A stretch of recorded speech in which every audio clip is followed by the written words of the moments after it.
लौह पुरुष सरदार वल्लभ भाई पटेल की 150वीं जयंती के अवसर पर प्रधानमंत्री नरेंद्र मोदी ने गुजरात के अहमदाबाद से अपना संदेश दिया। पीएम मोदी ने अपने उद्बोधन में कहा कि कांग्रेस ने कभी भी सरदार पटेल की नीतियों को नहीं माना।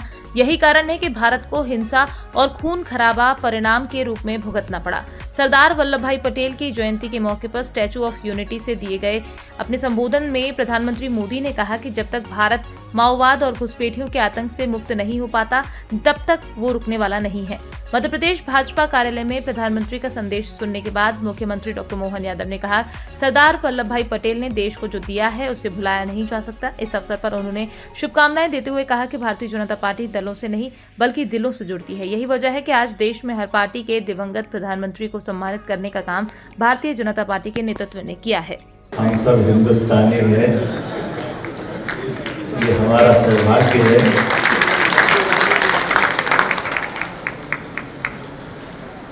माननीय प्रधानमंत्री जी ने जितने अच्छे ढंग से जितनी सारी बातों को रखा है, हम मंत्र मुग्ध होकर के ऐसा लग रहा है कि सरदार पटेल से लगा करके आज तक का जो समय का चित्रण अपने शब्दों के संयोजन से माननीय प्रधानमंत्री ने किया है।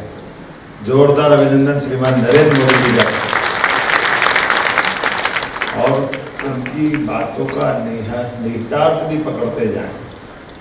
एक एक विषय को जिस ढंग से उन्होंने रखा है उसको सबके बीच में लाए हैं। आपने कभी ध्यान दिया होगा तो सरदार पटेल ने भी जो अपनी बात कही है, जो वीडियो के माध्यम से हमने ऑडियो के माध्यम से सुना, कि वो कई शताब्दियों बाद भारत का वो रूप बन रहा है जब राजा महाराजाओं से विलीनीकरण कराते हुए वर्तमान के भारत का नक्शा बनाया है। उन्होंने अंग्रेजों के लिए सार्वभौम सत्ता लिखा है। एक शब्द जो लिखा था वो सार्वभौम, अंग्रेज सीधा सीधा न लिखते थे कि पूरी दुनिया में जिनका राज था, तो इसलिए वो सार्वभौम सत्ता मान लो। ऐसे लोगों के उस खतरे का भी उन्होंने समाधान खोज लिया जब उन्होंने कहा कि हम चले जाएंगे तो बाद में क्या होगा। तो बाद में क्या होगा, ये सब बातें सरदार पटेल जब बोल रहे हैं तो उसका मतलब आज़ादी के संघर्ष के साथ उन्होंने उसका समाधान भी खोज लिया। और समाधान खोजना सरल है, उसको अमल में लाना और कठिन है। और कठिन तो तब हो जाता कि जब देश खुद एक भीषण संकट में पड़ा था। देश में पहली बार ऐसा बंटवारा हो रहा था जब ट्रेन लाशों के साथ लद करके हमारे पास आ रही है। हिमालय घायल हो रहा है, कश्मीर के अंदर के हालात एक एक करके चारों तरफ से जिस ढंग की चुनौतियां थी, और उन चुनौतियों के बीच सरदार पटेल ने अपना दृढ़ विश्वास कायम रखते हुए इस भाव के आधार पर कि मुझे भारत माता की सेवा करना है और अतीत के वो सब कर्मों के उन सारे चिन्हों को मिटाते हुए वर्तमान की इबारत सबको गौरव और गर्व करने वाली बनना चाहिए। और हमें इस बात की प्रसन्नता है, यशस्वी सरदार पटेल ने न केवल करके दिखाया, बल्कि उस समय जो भूल हुई जिसमें नेहरू जी का भी उन्होंने बहुत ध्यान दिलाया, लेकिन नेहरू ने भी गलतियां की। ऐसे पहले प्रधानमंत्री नेहरू जी ने जो गलती की संयुक्त राष्ट्र संघ में जम्मू कश्मीर को ले जाते हुए, जब उन्होंने कहा था कि हमको केवल 1 to 1 में 2 राष्ट्रों के बीच का मामला है, हमको उधर नहीं जाना चाहिए। 150वीं जयंती तो हमको इस बारे में बोलने में कोई गुरेज नहीं होना चाहिए। भगवान सोमनाथ के मंदिर को बनाते हुए जिस ढंग से अभी माननीय प्रधानमंत्री जी ने 12 ज्योतिर्लिंग सप्तपुरियों की बात कही, 4 धाम की बात कही, तो जो बात कही वो करके दिखाने का समय माननीय प्रधानमंत्री ने दिखाया। हम सब जानते हैं कि सोमनाथ का मंदिर बना है अतीत के 1000 साल पहले मोहम्मद गौरी के समय की घटना ने हमारा जो मानमर्दन किया था, लेकिन लंबा इतिहास गुजरा, यशस्वी प्रधानमंत्री ने चीटी नहीं मरी और भगवान राम का भव्य मंदिर बना के दिखाया। ये हमारे लिए सौभाग्य की। आज जिस प्रकार से पहलगांव की घटना के बाद हिंदू मुस्लिम ने मिलकर के पाकिस्तान की कायराना हरकत का जवाब दिया, ये हमारे प्रधानमंत्री की सरकार का गौरवशाली पक्ष है। आज बदलते दौर में अड़ोसी पड़ोसी देशों के साथ संबंध कैसे होना चाहिए, सरदार पटेल ने न केवल उस भाव को भी सामने रखा, अतीत के कालक्रम को भी और ऐसे में सरदार पटेल की वो भावना जिसके कारण से हम सबको माननीय प्रधानमंत्री ने वो परिलक्षित की है कि सरदार पटेल के समय की घटनाओं को हमारे कांग्रेस बीजेपी के दायरे से बाहर जाकर के पीएम संग्रहालय की बात है कि पूर्ववर्ती सारे प्रधानमंत्रियों के किए गए कार्यों का एक संग्रहालय बने और माननीय प्रधानमंत्री ने अतीत की वो सारी गलतियां, अभी हम बात सोच ही रहे थे, रामेश्वर जी से बात करते थे, धारा 370 हो, 3 तलाक का कलंक हो, कितने प्रकार से प्रधानमंत्री काम करते, सेना के माध्यम से विदेशी घुसपैठियों को जवाब देने के लिए चोर को नहीं चोर की मां को मारो पाकिस्तान के अंदर घुस करके ये है हमारी सरकार और हमारी सरकार की नीतियां। और हर बार जवाब बढ़ के मिलेगा, जवाब का तरीका 1, 2, पहला सर्जिकल स्ट्राइक घर में घुस के मार के आ गए, दूसरी बार हवाई जहाज से गए गड़गड़ाते हुए, और लौट के आने में अभिनंदन को याद करो, मूछ वाले को याद और था वो भी, दोनों मूछ का हमारा बाका जवान गया बम मारने और लड़ करके आने में कायरा ने, पाकिस्तान ने हमारे प्लेन को क्रैश करा के हमारे जवान को बंदी बना लिया।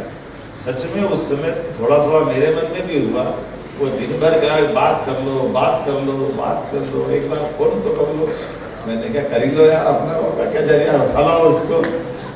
लेकिन प्रधानमंत्री सही थे, हम गलत थे। प्रधानमंत्री ने कहा कि हमने आपके आतंकवादी, आपके शब्दों में आपका कोई योगदान नहीं, कोई रोल नहीं, वो हमारे घर में हमारी सेना के जवानों पे आक्रमण करने आए, तो आपने कहा कि आपका कोई लेना देना नहीं। तो हमारे जवान अगर हताहत हुए तो अब हमारे जवानों ने जाकर उन पे अटैक किया, आपके घर में है भले, आपका कोई लेना देना नहीं है, तो अब हम उनको मारने जा रहे तो आप क्यों बीच में आ रहे हो? बात समझ में आई? तो जब हम मार के आ रहे हैं तो हमारा अभिनंदन वहां मार के आके बैठा है, अब तुम्हारी सेना अगर उसको एक उंगली लगाएगी तो पाकिस्तान खत्म कर देंगे। अब ये ध्यान रखना, ये हमारा आपका जो कारण है, ये जो हमारा तर्क था, इस तर्क को जैसे झंडा कितना भी अच्छा, झंडा अच्छा नहीं तो झंडा लहराता नहीं है, तो ये जो दौर है वर्तमान के समय का कि मजबूत डंडा हो तो झंडा भी खूब झूम झूम के लहराता है। आइए यशस्वी प्रधानमंत्री के नेतृत्व में क्या बदलते दौर में अपना उस नर्मदा सागर के किनारे विराट प्रतिमा हम सब मिलकर के मौका पड़ेगा उस केवड़िया धाम की यात्रा करेंगे।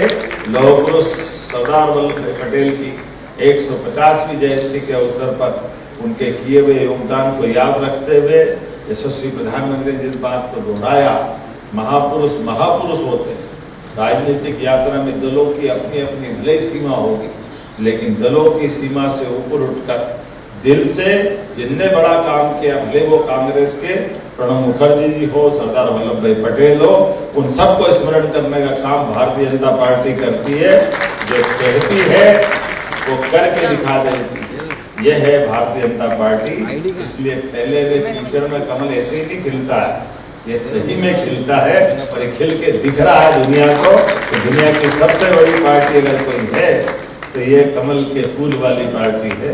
इसलिए मेरी अपनी ओर से आज के इस अवसर पर पुनः अध्यक्ष जी को धन्यवाद और बदलते दौर में तकनीक का लाभ लेते भाषण को, भाषण के साथ कार्यक्रम को, कार्यक्रम के साथ राष्ट्रीय एकता अखंडता को कितने प्रकार से जोड़ा जा सकता है, ये आज के कार्यक्रम हमने देखा। उनका पुराना रिकॉर्डेड भाषण भी देखा, कार्यक्रम की रचना रूपरेखा भी देखी, और भले हमको यहाँ ठंड लग रही थी लेकिन वहाँ गर्मी भी लग रही थी, लेकिन आनंद तो आ ही रहा था। तो ये देश इतना विविधता वाला देश, हमको जितनी ठंड लग रही 3 बजे उठ लो उससे ज्यादा ठंड अभी जम्मू कश्मीर में पड़ रही होगी, अभी तो अपने ही देश है। सरदार पटेल की 150वीं जयंती के अवसर पर आज हमारे यशस्वी प्रधानमंत्री ने केवड़िया धाम से लगाकर पूरे देश के अंदर सरदार पटेल के योगदान को याद रखा। मेरी अपनी ओर से सरदार पटेल के उस योगदान को लेकर के प्रधानमंत्री ने जो बात रखी, मैं प्रधानमंत्री जी को बधाई देना चाहूँगा, जिनके कारण से सरदार पटेल के उस पूरे योगदान को देश स्मरण कर रहा है। और ये माननीय प्रधानमंत्री जी की भावना भी है कि हम अगर सत्ता में हैं तो दलों की सीमा से उठ करके भले ही हमारी विपक्षी पार्टी के लोग भी हैं, उनके योगदान को समाज के सामने लाना ये हमारी जवाबदारी भी है और देश की आंतरिक ताकत को मजबूत करने का प्रयास भी है। इस अवसर पर मैं भारतीय जनता पार्टी के हमारे प्रदेश अध्यक्ष माननीय हेमंत खंडेलवाल जी, माननीय विधायक, हमारी अपनी इस पार्टी के इस गौरवशाली पक्ष को लाने के लिए आज प्रदेश कार्यालय में जो आयोजन किया मैं उनको बधाई देना चाहता हूँ। मेरी अपनी ओर से बहुत बहुत बधाई।